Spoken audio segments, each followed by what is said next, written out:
ಏನದು ಕಣ್ಣಿ ಕಾಣಿಸಲ್ಲ ಏನೈತಿ ಕಾಂಜಿನ ಬಾಟ್ಲಿ ಹಾಕಿಡ್ಬೇಕು. ಕಾಣಿನ ಬಾಟ್ಲಿ ಇಲ್ಲ ದೊಡ್ಡ ನಮ್ಮ ಕಡೆ ಎಲ್ಲೈತಿ ತರ್ಬೇಕಾಗೈತಿ. ಅದೈತಿಲ್ಲ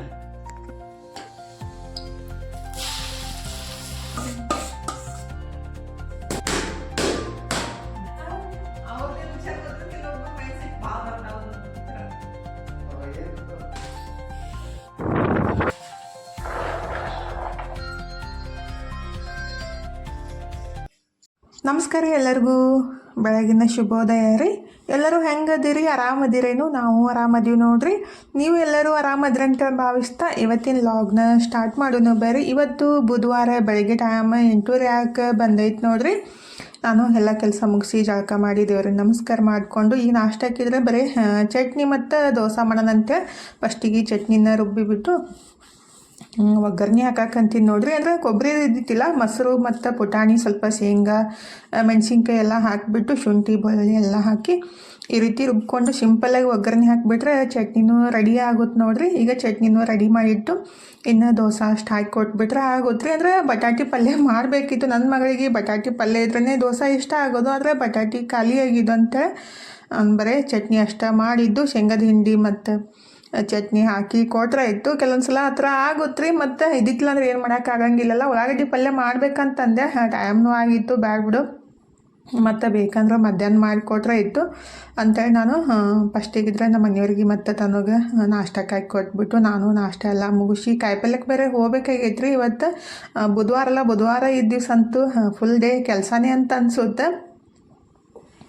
ಈಗಿದ್ರೆ ಎಲ್ಲರಿಗೂ ದೋಸೆ ಹಾಕಿಕೊಟ್ಟು ನಾನು ನಾಷ್ಟ ಎಲ್ಲ ಮುಗಿಸ್ಬಿಟ್ಟು ನಾನು ಮತ್ತು ನಮ್ಮ ಮನೆಯವರು ಕಾಯಿಪಲ್ಯಕ್ಕೆ ಹೊಂಟೀವಿ ನೋಡ್ರಿ. ಟೈಮ್ ಈಗ 10 ಗಂಟೆ ಆಕೆ ಬಂದಿದ್ದ. ಹೋಗಿ ಕಾಯಿಪಲ್ಯ ತಂದ್ಸಿಂದ ಇಟ್ಟಿವಿ ನೋಡ್ರಿ. ಅಂದರೆ ಇನ್ನು ಕೆಲಸ ಸ್ಟಾರ್ಟ್ ಆಗುತ್ತೆ. ಫುಲ್ 1-2-3 ತಾಸು ಅಂತೂ ಮಿನಿಮಮ್ ಬೇಕಾಗುತ್ತೆ ರೀ. ವಾರಕ್ಕೊಂದ್ಸಲ ಅಂದರೆ ವಾರಕ್ಕೊಂದ್ಸಲನೇ ಕಾಯಿಪಲ್ಯ ಎಲ್ಲ ತಂದು ಜೋಡಿಸ್ಕೊಂಡು ಇಟ್ಕೋದಾಗುತ್ತಲ್ಲ. ಹಾಗಾಗಿ ಒಂದು 2-3 ತಾಸರ ಮಿನಿಮಮ್ ಟೈಮ್ ಬೇಕಾಗುತ್ತೆ. ಟೈಮ್ ಇದ್ರೆ 10 ಗಂಟೆಗೆ ಹೋಗಿದ್ದು 12 ಗಂಟೆ ಆಕೆ ಬಂದಿತ್ತು ನೋಡ್ರಿ. ಇವತ್ತು ರೊಟ್ಟಿ ಬುಟ್ಟಿ ಮತ್ತು ಅದ್ರ ಮೇಲೆ ಮುಚ್ಚೋದು ಬರುತ್ತಲ್ಲ. ಅಂದರೆ ನಾವು ಏನಾರ ಬಿಸಿದ ಹೋಳ್ಗೆ ಮತ್ತು ತಾಲಿಪಟ್ಟಿ ಮಾಡಿದಾಗ ಏನಿತ್ತಲ್ಲ ಅದ್ರ ಮೇಲೆ ತೆಗೆದ್ಬಿಟ್ಟು ಸ್ವಲ್ಪ ಇಟ್ಟು ತಣ್ಣಗಾದ್ಮೇಲೆ ಮಡ್ಚಿಡ್ ಹಾಕಿ ಬರುತ್ತೆ. ಅದಕ್ಕಾಗಿ ತೊಗೊಂಡಿದ್ದು. ನಮ್ಮ ಮನೆಯವರಿದ್ರೆ ಬುಟ್ಟಿ ಇಟ್ಕೊಂಡು ಮತ್ತು ಬುಟ್ಟಿ ತೊಗೊಳಕತ್ತಿ ಅಂತೇಳಿ ಭಯಕತ್ತಿದ್ರು. ಅಂದರೆ ಹೆಣ್ಮಕ್ಳಿಗೆ ಏನಾದರೂ ಅಡುಗೆ ಮನೆ ಸಾಮಾನು ವಸ್ತುಗಳು ನೋಡಿದ ತಕ್ಷಣ ತೊಗೋಬೇಕಂತ ಅನ್ಸುತ್ತೆ ರೀ. ನನಗೂ ಅಷ್ಟೇ. ಎಲ್ಲಿ ಹೋದಲ್ಲಿ ಬಟ್ಟೆ ಈ ಥರ ನೋಡೋದು ಬಿಟ್ಟು ಬರೀ ಬಾಂಡೆ ಸಾಮಾನೇ ಜಾಸ್ತಿ ನೋಡ್ತಾ ಇರ್ತೀನಿ ಮತ್ತು ಬೈಸ್ಕೊತೀನಿನು. ಏನು ಮಾಡೋಕ್ಕಾಗಂಗಿಲ್ಲ ರೀ. ಒಬ್ಬೊಬ್ಬರಿಗೆ ಅದು ಏನಂತ ಇಷ್ಟ ಆಗುತ್ತೆ. ಹಾಗಾಗಿ ಇವತ್ತು ಫೈನಲಿ ಭಾಳ ದಿವಸದಿಂದ ಅನ್ಕೋತಾ ಇದ್ದೆ ಅದು ಮ್ಯಾಲೆ ಮುಚ್ಚೋದು ಪ್ಲೇಟ್ ಥರ ಇರುತ್ತಲ್ರಿ, ಅದನ್ನ ತೊಗೋಬೇಕಂತೇಳಿ ಇವತ್ತು ಇತ್ತು. ಮತ್ತು ಅದನ್ನ ಎಷ್ಟು 60-70 ರೂಪಾಯಿಗೆ ಒಂದೊಂದು ಹೇಳಿದರು. ನಾನು 100 ರೂಪಾಯಿ ಕೊಡ್ರಿ ಅಂತ ಅಂದ್ಕೊಡ್ಲೆ ಕೊಟ್ಟೆ ಬಿಟ್ರು. ತೊಗೊಂಡು ಬಂದೆ ರೀ. ಇದರಿಂದ ಅದನ್ನ ಯೂಸ್ ಮಾಡೋಕ್ಕಿಂತ ಫಸ್ಟಿಗೆ ಒಂದು 2-3 ತಾಸು ನೀರೊಳಗೆ ಹಾಕಿಡ್ಬೇಕು ರೀ. ಆಮೇಲೆ ಅದನ್ನ ಸ್ವಚ್ಛಗೆ ನೀರೇನು ಪ್ರೆಷರ್ ಬರುತ್ತಲ್ಲ ಪೈಪ್ ಹಿಡಿದು ಸ್ವಚ್ಛ ತೊಳೆದು ಬಿಸಿಲಿಗೆ ಒಂದು 2-3 ತಾಸು ಇಟ್ಟು ಆಮೇಲೆ ಯೂಸ್ ಮಾಡಬೇಕು. ಹಂಗೆ ಯೂಸ್ ಮಾಡೋಕ್ಕೆ ಹೋಗಬಾರ್ದು. ಈಗಿದ್ರೆ ನಾನು ಕಾಯಿಪಲ್ಲೆಲ್ಲ ತೆಗೆದಿಡಾಕಂತೀನಿ ನೋಡ್ರಿ. ಬರೋಲ್ಕಾಯಿ ತೊಗೊಂಡಿದ್ವಿ ನಾನು ನಮ್ಮ ಮನೆಯವರು. ನಾನಿದ್ರೆ ಹಣ್ಣಿಲ್ಲವು ಹಸಿ ಅದಾವು ನೀವು ತೊಗೊಂಡ್ರಿ ಅಂಥೇಳಿ ಅನ್ನಾಕತ್ತಿದ್ದೆ. ಯಾವಾಗಲೂ ಬರೋಲ್ಕಾಯಿ ತೊಗೋಬೇಕಾದ್ರೆ ಅದನ್ನ ಲೈಟ್ ವೆಯ್ಟ್ ಇದ್ದಿರಬೇಕು ಮತ್ತು ಅದು ಸ್ಮೆಲ್ ಬರಬೇಕ್ರಿ. ಆವಾಗನ ತೊಗೋಬೇಕಾಗುತ್ತೆ. ಇಲ್ಲಾಂದ್ರೆ ಅದು ಜಾಸ್ತಿ ವಜ್ಜಿ ಮತ್ತು ಸ್ಮೆಲ್ ಇದ್ದಿತ್ತಿಲ್ಲ ಅಂದ್ರೆ ಅದು ಬರೋಲ್ಕಾಯಿದು ವಾಸನೆ ಬರುತ್ತಲ್ರಿ. ಅದನ್ನ ಇದ್ದಿತ್ತಿಲ್ಲ ಅಂದ್ರೆ ಅದು ಒಳಗೆಲ್ಲ ಹಸಿ ಇರುತ್ತೆ. ನಾನು ಒಂದ್ಸಲ ಅದೇ ಥರ ಮಾಡಿದ್ದು. ನನಗೂ ಫಸ್ಟ್ ಗೊತ್ತಿದ್ದಿತ್ತಿಲ್ಲ. ಆವಾಗ ಇಟ್ಕೊಂಡು ನಾನು ಚೆಕ್ ಮಾಡಿಬಿಟ್ಟನೇ ತೊಗೊಳ್ಳೋದು. ಅಂದರೆ ದಪ್ಪ ಅದಾವು ನೋಡಕ್ಕೆ ಚಲೋ ಅದಾವ ಅಂತ ತೊಗೊಂಡ್ಬಿಡ್ತೀವಿ. ಆದರೆ ಅದು ಒಳಗೆ ಹಣ್ಣು ಇದ್ದಿತ್ತಿಲ್ಲ ಅಂದ್ರೆ ಯೂಸೇ ಆಗಲ್ಲ ರೀ, ಒಗೆದ ಬಿಡೋದಾಗುತ್ತೆ. ಈಗಿದ್ರೆ ಫಸ್ಟಿಗೆ ಪಟ್ ಅಂತ ಎಲ್ಲ ಕಾಯಿಪಲ್ಯ ಎತ್ತಿಟ್ಟು ಸೋಸಿ ತೊಳಿಬೇಕು ನೋಡ್ರಿ. ಮೆಂತ್ಯ ಪಲ್ಯ ಮತ್ತು ಕೊತ್ತಂಬರಿ ಅಂತೂ ಸಿಕ್ಕಾಪಟ್ಟೆ ಫ್ರೆಶ್ನೂ ಬಂದೈತಿ ಮತ್ತು ಜಾಸ್ತಿನೂ ಬಂದೈತಿ ರೀ. ಮಾರ್ಕೆಟ್ ಒಳಗಂತೂ ನೋಡ್ತಾ ಇದ್ರೆ ಅದನ್ನೇ ಒಂದು ಕೈ ಚೀಲ ತುಂಬ್ಕೊಂಡು ಬರ್ಬೇಕು ಅನ್ಸುತ್ತೆ. ಆದರೆ ತಂದು ಅದನ್ನ ಸೋಸಿ ಎಲ್ಲ ಸ್ಟೋರ್ ಮಾಡ್ಕೋದಂದ್ರೆ ಕಷ್ಟ ರೀ. ಮತ್ತು ಒಣಗಿಸಿಡ್ಬೇಕಂದ್ರೆ ಏನೈತಿಲ್ಲ ಸಿಕ್ಕಾಪಟ್ಟೆ ಗಾಳಿ ಬಿಟ್ಟೈತಿ. ಒಣಗಿಸಕ್ಕೆ ಹಾಕ್ಬಿಟ್ರು ಹಾರ್ಕೊಂಡು ಹೋಗ್ತೈತಿ. ಹಂಗಾಗಿ ನಾನು ಜಾಸ್ತಿ ತರಕ್ಕೆ ಹೋಗಲಿಲ್ಲ. ಮತ್ತು ಇವು ಟೊಮೊಟೊ ಏನದಾವಲ್ಲ ರೀ 5 ರೂಪಾಯಿ kg ಅಂತ ನಾನೇನು ಅದಕ್ಕೆ ಬಾರ್ಗೇನಿಂಗ್ ಮಾಡೋಕ್ಕೆ ಹೋಗಿಲ್ಲ. 5 ರೂಪಾಯಿ ಹೇಳಿದ್ರೆ ಹಾಗಾಗಿ 1-2 kg ತಂದಿದ್ದೀನಿ. ಇಷ್ಟಿಷ್ಟ ಅದಾವೆ ಮತ್ತು ಕಲರ್ಫುಲ್ಲಾಗಿ ಅದಾವೆ. ಇದನ್ನ ಬಳಸ್ಬಿಟ್ಟು ಸಾಸ್ ಮಾಡಿದ್ರೆ ಟೇಸ್ಟ್ನೂ ಆಗುತ್ತೆ ಮತ್ತು ಕಮ್ಮಿ ಪ್ರೈಸ್ನೂ ಆಗುತ್ತಲ್ರಿ. ನಾನು ಭಾಳ ದಿವಸದಿಂದ ಮನ್ಯಾಗ ಟೊಮೊಟೊ ಸಾಸ್ ಮಾಡಿತ್ತಿಲ್ಲ. ಅಂದರೆ ಇಷ್ಟು ದಿವಸ ಟೊಮೊಟೊ ರೇಟ್ ಜಾಸ್ತಿನೇ ಇತ್ತು. ಎಲ್ಲರೂ ಅನ್ನಕತ್ತಿದ್ರು ರೇಟ್ ಜಾಸ್ತಿ ಐತಿ ಟೊಮೊಟೊದು ಅಂತೇಳಿ. ಇವಾಗ ರೇಟ್ ಕಮ್ಮಿ ಆಗೈತಿ ನೋಡ್ರಿ. ಮಸ್ತಾಗಿ ಇನ್ನು ಅಡುಗೆಗೆ ಟೊಮೆಟೊ ಬಳಸೋದು ಅಂದರೆ ರೇಟ್ ಜಾಸ್ತಿ ಇದ್ದಾಗ ಅದನ್ನ ಏನಂತ ಟೇಸ್ಟ್ ಅನಿಸುತ್ತೆ. ರೇಟ್ ಕಮ್ಮಿ ಇದ್ದಾಗ ಅಷ್ಟೊಂದು ಟೇಸ್ಟ್ ಅನ್ಸಂಗಿಲ್ಲಲ್ರಿ. ಕೆಲವೊಂದು ಸಲ ಆ ಥರನೇ ಅನಿಸುತ್ತೆ. ಅಂದರೆ ಕಮ್ಮಿ ಯೂಸ್ ಮಾಡಿದಾಗ ಇನ್ನಷ್ಟು ಬಳಸ್ಬೇಕು ಅನ್ಸುತ್ತೆ. ಜಾಸ್ತಿ ಇದ್ದಾಗ ಬಳಸೋಕೆ ಮನಸ್ಸೇ ಬರಲ್ಲ. ಇವತ್ತು ಟೊಮೆಟೊ ಸಾಸ್ ಮಾಡೋಣ ಅಂತೇಳಿ ನಾನು 1-2 kg ತಂದಿದ್ದೀನಿ. ಅಂದರೆ ಡೈಲಿ ಯೂಜಿಗಂತ ದೊಡ್ಡ ಸೈಜು ಸ್ವಲ್ಪ ಹಸಿ ಇದ್ದಿದ್ದು ತೊಗೊಂಡಿದ್ದು. ಮತ್ತು ಮುಂದೆ ಹೋದ ತಕ್ಷಣ ಸಣ್ಣನಿದ್ದು ಮತ್ತು ಕಲರ್ಫುಲ್ಲಾಗಿನೂ ಇದ್ದು. ಅಂದರೆ ಕೆಂಪು ಕಲರ್ ಇದ್ದಲ್ಲ, ಅದಕ್ಕಾಗಿ ಸಾಸ್ ಮಾಡಿಟ್ರೆ ಆಯಿತು. 1 ತಿಂಗಳ ತನಕ ಆರಾಮ್ಸ್ರಿ ಯೂಸ್ ಮಾಡೋಕೆ ಬರುತ್ತಂತೇಳಿ ನಾನು ತೊಗೊಂಡು ಬಂದೆ ರೀ. ಈಗಿದ್ರೆ ಅವನ್ನೆಲ್ಲ ಎತ್ತಿಟ್ಬಿಟ್ಟು ಸಾಸ್ನೂ ರೆಡಿ ಮಾಡಬೇಕು ಮತ್ತು ಎಲ್ಲ ಕಾಯಿಪಲ್ಯನೂ ಸೋಸಬೇಕು. ಮತ್ತು ಅಡುಗೆನೂ ಏನು ಮಾಡಲಿ ಅಂತೇಳಿ ವಿಚಾರ ಮಾಡಾಕಂತೀನಿ ನೋಡ್ರಿ. ಬೆಳಗ್ಗೆ ದೋಸೆ ತಿಂದುಬಿಟ್ರೆ ಮಧ್ಯಾಹ್ನ ದೋಸೆ ತಿಂದರೆ ಪಿತ್ತ ಆದಂಗೆ ಆಗುತ್ತೆ. ಅದಕ್ಕಾಗಿ ಏನಾದರೂ ರೊಟ್ಟಿ ಅದು ಮಾಡ್ಬೇಕಂತ ನಾಕಂತೀನಿ. ತನೂ ಮಧ್ಯಾಹ್ನ ಬರೋಕ್ಕದಾಳು, ಹಾಗಾಗಿ ತನೂ ಕೇಳಿಬಿಟ್ಟನೆ ಮಾಡ್ರೈತೆ ಅಂಥೇಳಿ. ಮತ್ತು ಗೆಣಸಿನ್ಕಾಯಿ ಬಟಾಟಿ ಮತ್ತು ಮಾರ್ಕೆಟ್ ಒಳಗೆ ಒಬ್ಬರು ಗೆಣಸಿನ್ಕಾಯಿ ತೊಗೊಳಕತ್ತಿದ್ರು. ಅದನ್ನೇ ಡಿಸ್ಕಸ್ ಮಾಡಾಕತ್ತಿದ್ದೆ ರೀ ನಮ್ಮ ಮನೆಯವ್ರ ಸಂಗಟ. ಅಂದರೆ ಹೇಳಾಕತ್ತಿದ್ದು ಅವರು ಇಷ್ಟಿಷ್ಟ ಸಣ್ಣ ಫುಲ್ ಗೆಣಸಿನ್ಕಾಯಿ ತೊಗೊಂಡ್ರು. ಫುಲ್ ಅವು ಏನು ಕುದಿಸಿದ ತಕ್ಷಣ ನಾರೇ ಇರ್ತಾವೆ, ಅಂಥ ಗೆಣಸಿನ್ಕಾಯಿ ತೊಗೋಬಾರ್ದು. ಅವ್ರಿಗೆ ಗೊತ್ತಾಗಂಗಿಲ್ಲದ್ರಿ, ಜಾಸ್ತಿ ಬರ್ತಾವಂತೇಳಿ ತೊಗೊಂಡ್ಬಿಡ್ತಾರೆ. ಆದರೆ ಒಂದೇ ಬಂದ್ರೂ ದೊಡ್ಡ ಗೆಣಸಿನ್ಕಾಯಿನೇ ತೊಗೋಬೇಕು. ಅಂದರೆ ಕಟ್ ಮಾಡಿಬಿಟ್ಟು ಕುದ್ಸಾಕೆ ಬರುತ್ತೆ. ಆದರೆ ಸಣ್ಣ ತೊಗೊಂಡ್ಬಿಟ್ರೆ ಅದ್ರೊಳಗೆ ನಾರೆಲ್ಲ ಇರ್ತಾವೆ, ತಿನ್ನಕ್ಕೂ ಕಷ್ಟ ರೀ. ಮತ್ತು ರುಚಿನೂ ಅಷ್ಟೊಂದಿರಲ್ಲ. ಅಂದರೆ ಕೆಲವೊಬ್ರಿಗೆ ಗೊತ್ತಿರಲ್ಲ ಅಂತ ಹೇಳಿದೆ ಅಷ್ಟೇ ರೀ. ಆಲ್ಮೋಸ್ಟ್ ಹೆಣ್ಮಕ್ಳಿಗೆಲ್ಲ ಗೊತ್ತಿರೋದು ರೀ. ಆದರೆ ಗಂಡು ಮಕ್ಳಿಗೆ ಒಂದು ಯಾವ ಥರ ತೊಗೋಬೇಕಂತೇಳಿ ಗೊತ್ತಿರಲ್ಲ. ಅವರು ಗಂಡು ಮಕ್ಕಳು ಆ ಥರ ತೊಗೊಂಡಿದ್ರು ಗೆಣಸಿನ್ಕಾಯಿ. ಅದನ್ನೇ ಹೇಳಾಕತ್ತಿದ್ವಿ ನಮ್ಮ ಮನೆಯವ್ರಿಗೆ. ಪಾಪ ಅಂಥವು ತೊಗೊಂಡು ಹೋದ್ರು ಮನ್ಯಾಗ ಹೋಗಿ ಬೈಸ್ಕೊತಾರೆ ನೋಡ್ರಿ ಅಂತೇಳಿ. ಅದಕ್ಕೆ ನೀನು ಕರ್ಕೊಂಡು ಹೋಗ್ತೀನಿ, ನಾನು ಒಬ್ಬನೇ ಹೋಗಂಗಿಲ್ಲ ಅಂತೇಳಿ ನಮ್ಮ ಮನೆಯವರು ಅನ್ನಕತ್ತಿದ್ರು. ಈಗಿದ್ರೆ ಕಾಯಿಪಲ್ಲೆಲ್ಲ ತಂದು ಹೊಚ್ಚೆ ತೊಳೆದು ಇಟ್ಟಿದ್ದೀನಿ ನೋಡ್ರಿ. ಮತ್ತು ಬಟಾಣಿ ತಂದಿದ್ದೆ 2 kg. ಫಸ್ಟಿಗೆ ಅವನ್ನೆಲ್ಲ ಸೋಸಿಬಿಟ್ಟು ಎತ್ತಿಟ್ಬಿಟ್ರೆ ಆಯಿತು ಅಂತೇಳಿ ನಾನು ಸೋಸಿ ತೊಳೆದು ಇಟ್ಟಿದ್ದೆ ರೀ. ಅವನ್ನೆಲ್ಲ ನೀರು ಜಾಂದ್ಮೇಲೆ ಡಬ್ಬಿಗೆ ಹಾಕಿ ಇಟ್ಟರೆ ಆಯಿತು. 2 kg ಬಟಾಣಿಗೆ 1 kg ಮೇಲಷ್ಟು ಕಾಳು ಹೊಂಟಾವಲ್ರಿ. ಆರಾಮ್ಸ್ರಿ 1 ತಿಂಗಳ ತನಕ ಯೂಸ್ ಮಾಡ್ಬೋದು. ಅವನು ಡಬ್ಬಿಗೆ ಹಾಕಿ ಎತ್ತಿಟ್ಬಿಟ್ಟು ಈಗಿದ್ರೆ ನಾನು ಟೊಮೊಟೊ ಸಾಸ್ ಮಾಡೋಣಂತ ರೆಡಿ ಮಾಡ್ಕೊಳಕಂತೀನಿ ನೋಡ್ರಿ. ಎಷ್ಟು ಸಣ್ಣದ ಎಷ್ಟು ಕಲರ್ಫುಲ್ಲಾಗದವಲ್ಲ ಟೊಮೊಟೊ.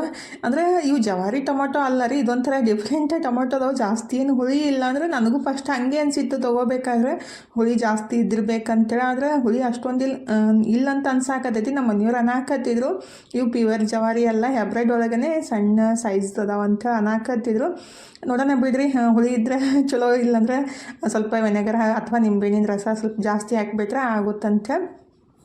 ನಾನು ಏನು ಟೊಮೊಟೊ ತಂದಿದ್ದೆ ಅಲ್ರಿ ಅವನ್ನೆಲ್ಲ ಕಟ್ ಮಾಡಿಬಿಟ್ಟು ಕುದ್ಸಾಕಿಡ್ಬೇಕಾಗುತ್ತೆ. ಅಂದರೆ ಹುಳುಕಾದ್ರೂ ಇದ್ರಿರ್ತಾವಲ್ಲ, ಒಂದು ಸಲ ಎಲ್ಲನೂ ಚೆಕ್ ಮಾಡಬೇಕಾಗುತ್ತೆ. ಹಂಗೆ ತಂದೀವಿ ಚಲೋ ಅನ್ಸವಂತ ಕುದ್ಸಾಕಿ ಇಟ್ಬಿಡಬಾರ್ದು. ಹಾಗಾಗಿ ನಾನು ಎಲ್ಲ ಸಣ್ಣ ಟೊಮೊಟೊ ಇದ್ರೂ ಎಲ್ಲ ಕಟ್ ಮಾಡಿಬಿಟ್ಟು ಅದಕ್ಕೆ ಸ್ವಲ್ಪ ಉಪ್ಪು ಮತ್ತು ಖಾರಕ್ಕೆ ಎಷ್ಟು ಬೇಕಲ್ಲ ಅಷ್ಟು ಮೆಣಸಿನ್ಕಾಯಿ ಅಥವಾ ಖಾರದ ಪುಡಿ ಆದ್ರೂ ಬಳಸ್ಬೋದು.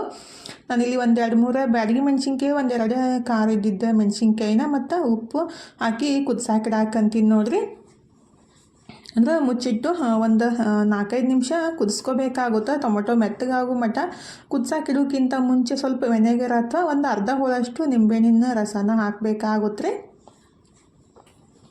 ಈಗಿದ್ರೆ ಮೆಣಸಿನ್ಕಾಯಿ ಉಪ್ಪು ಅಂತಾರೆ ಟೊಮೆಟೊ ಎಲ್ಲ ಕಟ್ ಮಾಡಿ ಹಾಕಿಬಿಟ್ಟು ಆಮೇಲೆ ಸ್ವಲ್ಪ ವೆನೆಗರ್ ಹಾಕಂತೀನಿ ನೋಡ್ರಿ. ವೆನೆಗರ್ ಇದ್ದರೆ ಹಾಕ್ಬೋದು, ಇದ್ದಿತ್ತಿಲ್ಲಂದ್ರೆ ಅರ್ಧ ಹೋಳಷ್ಟು ನಿಂಬೆಹಣ್ಣಿನ ರಸ ಹಾಕಬೇಕು. ಅಂದರೆ ನಾನು ಯಾವಾಗಲೂ ನಿಂಬೆಹಣ್ಣಿನ ರಸನ ಹಾಕಿಬಿಟ್ಟು ಮಾಡೋದು. ಮನೆಯೊಳಗೆ ವೆನೆಗರ್ ಇತ್ತಂತೆ 1 ಚಮಚದಷ್ಟನ ಹಾಕಬೇಕಾಗುತ್ತೆ ರೀ. ಯಾಕಂದ್ರೆ ಅದು ಅಂದರೆ ಹೊತ್ತಬಾರ್ದಂತೇಳಿ ಫಸ್ಟಿಗೆ ಸ್ವಲ್ಪ ನೀರು ಬಿಡುವ ಮಟ್ಟ ಅಂತೇಳಿ ನಾನು ಒಂದು ಚಮಚದಷ್ಟು ವೆನೆಗರ್ ಹಾಕಿ ಮುಚ್ಚಿಟ್ಟು ಸಣ್ಣ ಉರಿ ಒಳಗೆ 1-2 ನಿಮಿಷ ಇಡಬೇಕು ರೀ. ಆಮೇಲೆ ಏನೈತಲ್ಲ ಒಂದು 3-4 ನಿಮಿಷ ಹೈ ಫ್ಲೇಮ್ ಒಳಗಿಟ್ಟು ಬೆನ್ಸ್ಕೋಬೇಕಾಗುತ್ತೆ. ಅಂದರೆ ಅದು ಫಸ್ಟಿಗೆ ನೀರು ಬಿಡೋ ಮಟ್ಟ ರೀ ಸಣ್ಣ ಉರಿ ಒಳಗನೆ ಇಡಬೇಕು.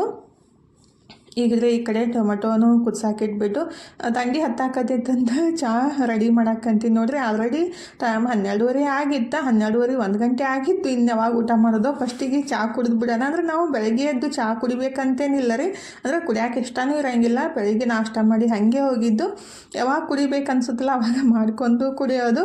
ಹಂಗಾಗಿ ಇವಾಗ 1 ಗಂಟೆಗೆ ಚಹಾ ಕುಡಿದು ಮತ್ತು ಸ್ವಲ್ಪ ಕಾಯಿಪಲ್ಲೆ ಎಲ್ಲ ಮೆಂತ್ಯ ಪಲ್ಯ ಇರ್ತಿತ್ತು, ಅದನ್ನೆಲ್ಲ ಸೋಸಿ ಮತ್ತೆಲ್ಲ ತೊಳೆದು ಇಟ್ಟೆ ನೋಡ್ರಿ. ಈ ಕಡೆ ಏನು ಟೊಮೆಟೊ ಕುದ್ಸಾಕಿ ಇಟ್ಟಿದ್ದಿಲ್ಲ, ಅವನು ಒಂದು 4-5 ನಿಮಿಷದಷ್ಟು ಕುದ್ದಿದ್ದ.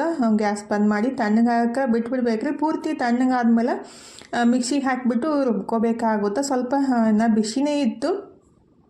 ರೆಡಿ ಮಾಡಿಬಿಟ್ಟನೆ ಮಧ್ಯಾಹ್ನ ಊಟಕ್ಕೆ ಏನಾದರೂ ಮಾಡ್ರೈತಂತೇಳಿ ನಾನು ಅದನ್ನ ಮಿಕ್ಸಿಗೆ ಹಾಕಿ ರುಬ್ಬಾಕಂತೀನಿ ನೋಡ್ರಿ. ನಾನು ಏನು ಕುದ್ಸಾಕಿ ಇಟ್ಟಿದ್ದೆಲ್ಲ ಅದನ್ನ ಪೂರ್ತಿ ಮಿಕ್ಸಿಗೆ ಹಾಕಿಬಿಟ್ಟು ರುಬ್ಕೊಂಡ್ರಾಯ್ತು. ಜಸ್ಟ್ 1 ನಿಮಿಷ ರುಬ್ಕೊಂಡ್ಬಿಟ್ರೆ ಸಾಕಾಗುತ್ತೆ ರೀ. ಅಂದರೆ ಎಲ್ಲ ಸಾಫ್ಟ್ ಇರುತ್ತಲ್ಲ, ಜಲ್ದಿ ಸಣ್ಣ ಆಗಿಬಿಡುತ್ತೆ. ನಾನಿದು ಟೊಮೆಟೊ ಏನು ಕುದ್ಸಾಕಿಟ್ಟಿದ್ದಿಲ್ಲ, ಸ್ವಲ್ಪ ನೀರನ್ನು ಸೋಸ್ಕೊಂಡ್ಬಿಟ್ಟು ರುಬ್ಬಾಕತ್ತಿದ್ದು. ಯಾಕಂದರೆ ಅದು ಜಾಸ್ತಿ ನೀರು ಬಿಟ್ಟಿರ್ತೈತಲ್ರಿ, ಮಿಕ್ಸಿ ಹಾಕಿದ ತಕ್ಷಣ ಅದು ನೀರು ಜಾಸ್ತಿ ಆಗಿಬಿಟ್ಟು ಸಣ್ಣ ಆಗಂಗಿಲ್ಲ. ಅದಕ್ಕಾಗಿ ನೀರನ್ನು ಸ್ವಲ್ಪ ಸೋಸ್ಬಿಟ್ಟು ಆಮೇಲೆ ಅದನ್ನ ರುಬ್ಕೊಂಡ್ಮೇಲೆ ಅದೇ ನೀರನ್ನು ಇದಕ್ಕೆ ಮಿಕ್ಸ್ ಮಾಡಿಬಿಟ್ಟು ಒಂದು ರೌಂಡ್ ಚಲೋತ್ನಾಗೆ ಮಿಕ್ಸ್ ಮಾಡಿಬಿಟ್ಟು ಸೋಸ್ಕೋಬೇಕಾಗುತ್ತೆ. ಅಂದ್ರೆ ಗಟ್ಟಿ ಆಗಿಬಿಟ್ರೆ ಅದು ಜಲ್ದಿ ಸಾಸ್ ಚಾಣಿ ಒಳಗೆ ಇಳಂಗಿಲ್ಲಲ್ರಿ. ಅದಕ್ಕಾಗಿ ನೀರನ್ನು ಮಿಕ್ಸ್ ಮಾಡಿಬಿಟ್ಟು ನಾನು ಸೋಸಾಕತ್ತಿದ್ದು ನೋಡ್ರಿ. ಅಂದ್ರೆ ಅದು ಸರಿಯಾಗಿ ಇಳಿಲಿಕ್ಕಂದ್ರೆ ಈ ಥರ ಸ್ವಲ್ಪ ಟ್ಯಾಪ್ ಮಾಡಿದ್ರಾಯ್ತು, ಅಂದ್ರೆ ಬಡದ್ರಾಯ್ತು ತಾನೇ ಎಲ್ಲ ಸಾಸ್ ಕೆಳಗಡೆ ಬಂದ್ಬಿಡುತ್ತೆ ನೋಡ್ರಿ. ಬೀಜ ಸಪ್ಪಿ ಎಲ್ಲನೂ ಚಾಣಿ ಒಳಗೆ ಉಳಿಯುತ್ತೆ.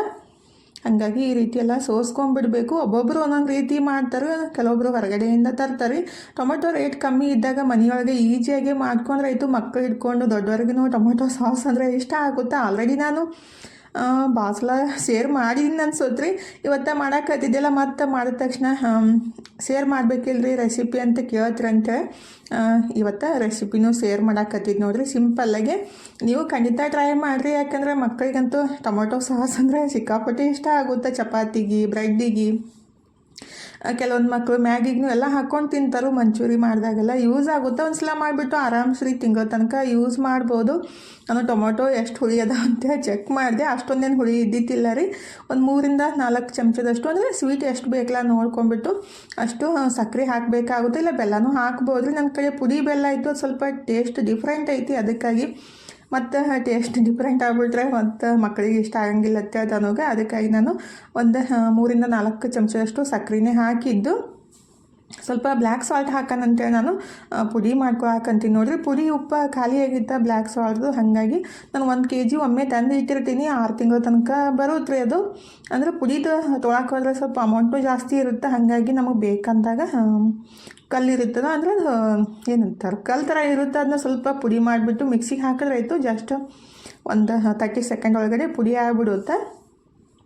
ಅದನ್ನ ಪುಡಿ ಮಾಡ್ಕೊಂಡ್ಬಿಟ್ಟು 1 ಚಮಚದಷ್ಟು ಬ್ಲ್ಯಾಕ್ ಸಾಲ್ಟ್ನೂ ಹಾಕಿದ್ರಿ, ಮತ್ತು ನಾರ್ಮಲ್ ಸಾಲ್ಟ್ನೂ ಹಾಕಿದ್ದೀನಿ, ವೈಟ್ ಸಾಲ್ಟ್ನೂ, ಕಲ್ಲುಪ್ಪೂ ಬಳಸಿದ್ದೀನಿ. ಅಂದರೆ ಬ್ಲ್ಯಾಕ್ ಸಾಲ್ಟ್ ಹಾಕೋದ್ರಿಂದ ಸ್ವಲ್ಪ ಟೇಸ್ಟ್ ಡಿಫ್ರೆಂಟ್ ಚಲೋ ಇರುತ್ತಂತ ನಾನು ಬ್ಲ್ಯಾಕ್ ಸಾಲ್ಟ್ನೂ ಹಾಕಿ ಕುದಿಸಾಕಂತೀನಿ ನೋಡ್ರಿ. ಒಂದು ಸೋಶ್ ಆದಮೇಲೆ ಒಂದು 4-5 ನಿಮಿಷ ಚಲೋತ್ನಾಗ ಕುದಿಸ್ಕೋಬೇಕಾಗುತ್ತೆ. ಅಂದರೆ ಈ ರೀತಿ ಮಾಡೋದ್ರಿಂದ ಅದು ಸಾಸ್ ಜಲ್ದಿ ಹಾಳಾಗಂಗಿಲ್ಲ ರೀ. ಮತ್ತು ಒಂದು ಸಣ್ಣ ಬಟ್ಲಷ್ಟು ವೆನೆಗರ್ ಹಾಕಿದ್ದೀನಿ. ವೆನೆಗರ್ ಇದ್ದಿತ್ತಿಲ್ಲ ಅಂದರೆ 1-2 ದೊಡ್ಡ ಸೈಜ್ದ ನಿಂಬೆಹಣ್ಣಿನ ರಸ ಆದ್ರೂ ಹಿಂಡ್ಬಿಟ್ಟು ಹಾಕಿ ಒಂದು 4-5 ನಿಮಿಷ ಕುದಿಸ್ಕೋಬೇಕಾಗುತ್ತೆ ರೀ. ಪ್ಲೇಟಿಗೆ ಹಾಕಿದ ತಕ್ಷಣ ಈ ಥರ ನೀರೆಲ್ಲ ಬಿಡಬಾರ್ದು. ಅಷ್ಟೊಂದು ತನಕ ಕುದಿಸ್ಬಿಟ್ಟು, ಅಂದರೆ ಜಾಸ್ತಿ ನೀರೆಲ್ಲ ಬಳಸಿರಲ್ಲ, ಅಂದ್ರೆ ನೀರು ಹಾಕಿರಲ್ಲ, ಹಾಗಾಗಿ ಜಲ್ದಿ ರೆಡಿ ಆಗಿಬಿಡುತ್ತೆ ರೀ. ಕೆಲವೊಬ್ಬರು ನೀರು ಹಾಕಿ ಕುದಿಸ್ತಾರೋ, ಆ ಥರ ಮಾಡೋಕ್ಕೆ ಹೋಗಬಾರ್ದು. ಹಂಗನ ಕುದಿಸ್ಬಿಟ್ಟು ಈ ಥರ ಮಾಡ್ಕೋಬೋದು. ಇಲ್ಲಾಂದ್ರೆ ನಮ್ಗೆ ವೆನೆಗರ್ ಹಾಕೋಕೆ ಇಷ್ಟ ಇಲ್ಲ ಅಂದರೆ ನೀವು ಸ್ಟೀಮ್ ಒಳಗೆ ಟೊಮೊಟೊನ ಬೆನೆಸ್ಬಿಟ್ಟು ಆಮೇಲೆ ಲಾಸ್ಟಿಗೆ 1-2 ನಿಂಬೆಹಣ್ಣಿನ ರಸನ ನಿಂಬೆಹಣ್ಣಿನ ರಸ ಹಾಕಿಬಿಟ್ಟು ಮಿಕ್ಸ್ ಮಾಡಿ ಇಟ್ಕೋಬೋದು ನೋಡ್ರಿ. ಬೆಲ್ಲದ ಬದಲಿ ಸಕ್ಕರೆನೂ ಹಾಕ್ಬೋದು. ಹೀಗಿದ್ರೆ ನಾನು ಮಧ್ಯಾಹ್ನ ಊಟಕ್ಕೆ ಏನಂತಾರೆ ಮ್ಯಾಗಿ ನೂಡಲ್ಸ್ ಥರ, ಅಂದರೆ ಡಿಫ್ರೆಂಟಾಗಿ ಐತ್ರಿ ಇದು ರೆಸಿಪಿ. ಆ್ಯಕ್ಚುಲಿ ನಿನ್ನೆ ಇನ್ಸ್ಟಾಗ್ರಾಮ್ದಾಗ ನೋಡ್ತಾ ಇದ್ದೆ, ಆವಾಗ ನೋಡ್ತಾ ಇದ್ದಂಗೆ ತಿನ್ಬೇಕಂತ ಅನ್ಸಾಕತ್ತಿತ್ತು. ಅದಕ್ಕಾಗಿ ಇವತ್ತು ಅದನ್ನ ಟ್ರೈ ಮಾಡೋಣಂತೇಳಿ ಮಾಡಿದ್ದು. ಭಾಳ ಮಸ್ತ್ ಬಂದಿತ್ತು ನೋಡ್ರಿ. ಟೇಸ್ಟು ಒಂಥರ ಮಸ್ತ್ ಇತ್ತು. ಅಂದರೆ ನಾನು ಉಳ್ಳಾಗಡ್ಡಿ ಕಟ್ ಮಾಡಿ ಹಾಕಿದ್ದೀನಿ, ಹಸಿ ಉಳ್ಳಾಗಡ್ಡಿ. ಇದು ಆಪ್ಷನಲ್ ರೀ, ಬೇಕಂದ್ರೆ ಹಾಕ್ಬೋದು. ಉಳ್ಳಾಗಡ್ಡಿ, ಕೊತ್ತಂಬರಿ, ರುಚಿಗೆ ತಕ್ಕಷ್ಟು ಉಪ್ಪು, ಮತ್ತು ಒಂದು 2-3 ಚಮಚದಷ್ಟು ಸೋಯಾ ಸಾಸ್ ಮತ್ತು ಚಿಲ್ಲಿ ಸಾಸ್. ನಿಮ್ಗೆ ಯಾವ್ದು ಇಷ್ಟ ಆಗುತ್ತೆ, ಮನೆಯೊಳಗೆ ಯಾವ್ದು ಇರುತ್ತಲ್ಲ ಅದನ್ನ ಬಳಸಿದ್ರೆ ಆಗುತ್ತೆ ರೀ. ಮೆಣಸಿನ್ಕಾಯಿನೂ ಬೇಕಂದ್ರೆ ಹಾಕ್ಬೋದು. ಮೆಣಸಿನ್ಕಾಯಿ ಹಾಕಿಬಿಟ್ರೆ ತನಗೆ ಇಷ್ಟ ಆಗಂಗಿಲ್ಲ ಅಂತ ಹೇಳಿ ನಾನು ಸ್ಕಿಪ್ ಮಾಡಿ ಚಿಲ್ಲಿ ಸಾಸ್ ಹಾಕಿದ್ದು, ಗ್ರೀನ್ ಚಿಲ್ಲಿ ಸಾಸ್ ಸ್ವಲ್ಪ ಹಾಕಿದರೆ ಮತ್ತು ಸ್ವಲ್ಪ ಖಾರದ ಪುಡಿ ಮತ್ತು ಮ್ಯಾಗಿ ಮಸಾಲ ಅಥವಾ ಪಾಸ್ತಾ ಮಸಾಲ ಯಾವುದು ಇರುತ್ತಲ್ಲ ಅಂದರೆ ನೂಡಲ್ಸ್ ಏನಂತಾರೆ, ಮ್ಯಾಗಿ ತೊಗೊಂಬಿಟ್ರೆ ಮ್ಯಾಗಿ ಮಸಾಲ ಇರುತ್ತೆ, ಆದರೆ ನೂಡಲ್ಸ್ ಅಂತೀವಲ್ರಿ ಏನಂತಾರೆ ಆ ಥರ ಬರೀ ಮಸಾಲ ಇಲ್ಲದು ಸಿಗ್ತಾವಲ್ಲ, ಆ ಥರ ಇದ್ದಾಗ ಸ್ವಲ್ಪ ಯಾವುದಾದ್ರೂ ಮಸಾಲ ಹಾಕಿಬಿಟ್ಟು ಮಾಡ್ಕೋಬೋದು. ನಾನಿಲ್ಲಿ ಮ್ಯಾಗಿ ಮಸಾಲ ಹಾಕಿದ್ದೀನಿ, ಹಾಕಿ ಸ್ವಲ್ಪ ಕಟ್ ಮಾಡಿದ್ದ ಬೆಳ್ಳುಳ್ಳಿ ಮತ್ತು ಸ್ವಲ್ಪ ಟೊಮೊಟೊ ಸಾಸ್ ಹಾಕಿದ್ದೀನಿ ರೀ. ಈಗ ಮಾಡಿದ್ದೆಲ್ಲ ಬಿಸಿ ಬಿಸಿ ಸಾಸ್ನೂ ಹಾಕಿಬಿಟ್ಟು ಈ ಕಡೆ ಅದು ಮ್ಯಾಗಿ ಕುದಿಸಾಕಿಟ್ಟಿದ್ದೆ ಅಲ್ರಿ, ಅದನ್ನ ನೀರೆಲ್ಲ ತೆಗೆದ್ಬಿಟ್ಟು ಆಮೇಲೆ ಒಂದು 2-3 ಚಮಚದಷ್ಟು ಎಣ್ಣೆನ ಚಲೋ ಹೊತ್ನಾಗೆ ಬಿಸಿ ಮಾಡ್ಕೊಂಡ್ಬಿಟ್ಟು ಇದಕ್ಕೆ ಮಿಕ್ಸ್ ಮಾಡಬೇಕಾಗುತ್ತೆ ರೀ. ಟೇಸ್ಟ್ ಮಾತ್ರ ಮಸ್ತ್ ಇರುತ್ತೆ. ನಾನು ಫಸ್ಟ್ ಟೈಮ್ ಟ್ರೈ ಮಾಡಿದ್ದು, ನೀನು ತನೂ ಮಾಡ್ಕೊಂಡು ತಿಂದಿದ್ಲು, ಆದರೆ ನಮ್ಮದು ಉಪವಾಸ ಇತ್ತಲ್ಲ ಅಂತೇಳಿ ನಾನು ಮಾಡೋಕ್ಕೆ ಹೋಗಿದ್ದಿಲ್ಲ ರೀ, ಅಂದರೆ ತಿನ್ನಕ್ಕೆ ಹೋಗಿದ್ದಿಲ್ಲ. ಇವತ್ತು ಅದನ್ನೇ ರೆಡಿ ಮಾಡಕ್ಕಂತೀನಿ ನೋಡ್ರಿ. ನಮ್ಮ ಮನೆಯವ್ರಿಗೆ ಕೇಳಿದ ತಕ್ಷಣ ಮಾಡಂತಂದ್ರು, ಹಾಗಾಗಿ ಅದನ್ನೇ ರೆಡಿ ಮಾಡಕ್ಕತ್ತಿದ್ದು. ಎಲ್ಲ ಹಾಕಿಬಿಟ್ಟು ಈಗಿದ್ರೆ ಒಂದು 2-3-4 ಚಮಚದಷ್ಟು ಎಣ್ಣೆನ ಚಲೋತ್ನಾಗ ಕಾಯಿಸ್ಬಿಟ್ಟು ಇದಕ್ಕೆ ಹಾಕಿ ಚಲೋತ್ನಾಗ ಒಂದು ರೌಂಡ್ ಮಿಕ್ಸ್ ಮಾಡಿ ಈಗಿದ್ರೆ ನಾವು ಕುದಿಸಿಟ್ಟಿದ್ದ ಮ್ಯಾಗಿನ ಇದಕ್ಕೆ ಹಾಕಿ ಮಿಕ್ಸ್ ಮಾಡ್ಕೊಂಡ್ಬಿಟ್ರಾಯ್ತು. ಮಸ್ತಾಗಿರುವ ಇದೇನೋ ಕೊರಿಯನ್ ಏನಂತಾರೆ ನೂಡಲ್ಸ್ ಏನೋ ಅನ್ನಕತ್ತಿಲ್ಲ ತನ್ನೂರಿ, ನನಗೂ ಅದು ಹೆಸರು ನೆನಪಿಲ್ಲ. ಹಾಗಾಗಿ ಈ ಥರ ಮಾಡಿದ್ದು. ನಿಮಗೆ ಹೆಸ್ರು ಗೊತ್ತಿದ್ರೆ ನೀವು ಕಮೆಂಟ್ ಬಾಕ್ಸ್ ಒಳಗೆ ರೀ. ಕೆಲವೊಂದು ಹೆಸ್ರುಗ ನೆನಪೇ ಇರೋಂಗಿಲ್ಲ. ಟೇಸ್ಟ್ ಮಾತ್ರ ಮಸ್ತಾಗಿತ್ತು ನೋಡಿರಿ. ನೀವು ಖಂಡಿತ ಟ್ರೈ ಮಾಡಿರಿ. ಅಂದರೆ ಮ್ಯಾಗಿ ಇಷ್ಟಪಡೋರು ಮತ್ತು ತಿನ್ನೋರು, ಕೆಲವೊಬ್ರಿಗೆ ಮ್ಯಾಗಿ ಇಷ್ಟನೂ ಆಗಂಗಿಲ್ಲ ಮತ್ತು ತಿನ್ನೋಕೆ ಇಷ್ಟನೂ ಪಡೋಂಗಿಲ್ಲ.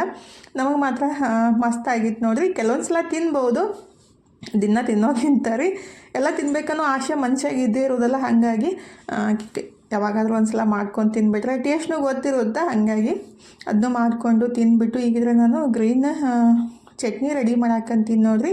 ಪುದೀನ ಕೊತ್ತಂಬರಿ ಇತ್ತಲ್ಲ, ಹಾಗಾಗಿ ಅದನ್ನೂ ರೆಡಿ ಮಾಡಿ ಇಟ್ರಾಯ್ತು, ಬೇಕಂದಾಗ ಯೂಸ್ ಆಗುತ್ತಲ್ರಿ. ನಮ್ಮ ಮನ್ಯಾಗಂತೂ ಕಿರಿಕಿರಿ ಜಾಸ್ತಿ ನೋಡಿರಿ. ಹಂಗ್ಯಾಕೆ ಮಾಡಿ ಹಿಂಗ್ಯಾಕೆ ಮಾಡಿ ಏನೂ ಮಾಡೋಂಗಿಲ್ಲ, ಆದರೆ ಹಿಂಗ್ಯಾಕೆ ಮಾಡಿ ಹಂಗ್ಯಾಕೆ ಮಾಡಿ ಅದನ್ಯಾಕೆ ಹಾಕಿ ಅಂತ ಕೇಳ್ತಾನೆ ಇರ್ತಾರೆ ತನು ಮತ್ತು ತನೋರ ಪಪ್ಪ. ಹಾಗೆ ಕೆಲವೊಂದು ಸಲ ಸಿಟ್ಟು ಬರುತ್ತಾ ಇರ್ತೈತಿ, ಏನು ನಿಮ್ಮ ಕಿರಿಕಿರಿ ಸಾಕಾಗ್ಬಿಟ್ಟೈತೆ ಅಂತೇಳಿ. ಈಗಿದ್ರೆ ಟೊಮೊಟೊ ಸಾಸ್ ಏನು ರೆಡಿ ಮಾಡಿ ಇಟ್ಟಿದ್ದೆ ರೀ, ಅದನ್ನ ಒಂದು 4-5 ನಿಮಿಷ ಕುದಿಸಿ ತಣ್ಣಗಾಕ ಬಿಟ್ಟಿದ್ದೆ.